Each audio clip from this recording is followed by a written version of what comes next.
Right, match week 29 is going to be interesting and also going to be very difficult, to predict, just like we, agreed in our prediction video, because there are shorter games this weekend. There's the EFL Cup final. Liverpool, Newcastle will not be in action, and, two other sides as well. So it's going to be very tricky, to discuss. But regardless, we still have a big game this weekend.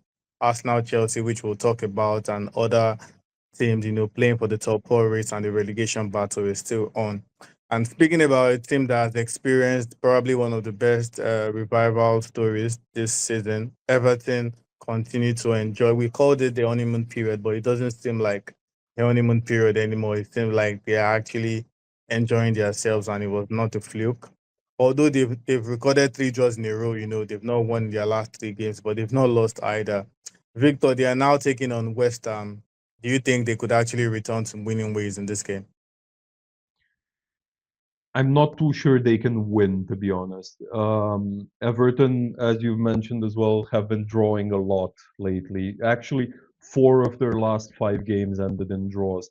Oddly enough, the only one result in this series was an away win against Palace. So they could spring a surprise. I'm not saying it's out of the realm of possibilities, but I would say a draw or maybe even a win for West Ham would be more likely, even though it's at Goodison Park, this one. Yeah, fair enough. And over to you, Max. Forest are in high morale after beating Manchester City. I remember we did say that Forest could actually beat City. Victor pointed it out, and they actually went on to do it. So, based on that result, do you expect a stroll in the park against Ipswich? Yeah, I don't see Nottingham Forest losing this game, especially because they're pretty strong against weak teams. They just score two goals, and then just go defense and chill. So I see same result here. I see Nottingham Forest scoring one or two in the first half, and then just chill and prepare for next games. Yeah, fair enough. And Victor, in on the flip side, City are not high in morale at the moment. Things are not going their way. They've lost as much games as they have won in their last 30 games, which is a very, very surprising start. But now they are taking on Brighton, and it's even more surprising to say that this game could play a very big part in how the top four could go. So, how big is 3 points in this game for City and for Brighton too? Yeah, it's hugely important for City, obviously, but it's just as important for Brighton. They're also still chasing Europe. I think, yeah, it sounds weird, but I think they have a good shot here against City. If we look at recent records, City are very much a yo-yo team at home. They've alternated wins and losses in their last five home games. They have three wins and two losses. Brighton are doing very well away from home at the moment. They have only lost two of their last 10 games. They've won five of the last six. I'm not looking too much into that freak 7-0 loss to Forest. And they've also knocked out Newcastle away from home in the FA Cup. It might all translate into a draw on Saturday, to be honest. But if I had to pick a winner for this one, I'd rather be leaning towards Brighton. Wow, that's a bold one. And just thinking further up in the future, based on City's struggles so far this season, we already saw them, sign a couple players, in the January transfer window. But looking forward to the summer, what kind of summer can we expect from City? I mean, a busy one, surely. The thing is, it all depends on the outcome of the 115 charges.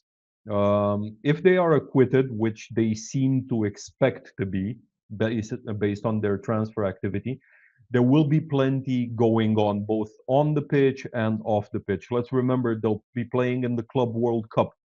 The new format is going to give Guardiola the chance to test new players, which will definitely be coming. Yeah, And he'll be able to do that in games that mean a little bit more than the regular preseason tours. yeah, In positions to strengthen, if we're looking specifically, I think they'll be looking at the defense, maybe even a new goalkeeper. And I think they need to replace the X factor that they lost when Julian Alvarez was sold to Atletico Madrid. Yeah, I think I definitely agree with the X Factor bit, and it's going to be a very big summer for them. And I just like how you put it that a lot is going to hinge on the outcome of their charges, and it will be pretty interesting to see whether or not they lose some couple big players, maybe if they fail to qualify for the Champions League, for instance. So it promises to be exciting. Everything promises to be interesting. Everton, we are going to see if they are going to return to winning ways. Forest have shown that they are no fluke. They've proven Victor wrong, that they are here to stay.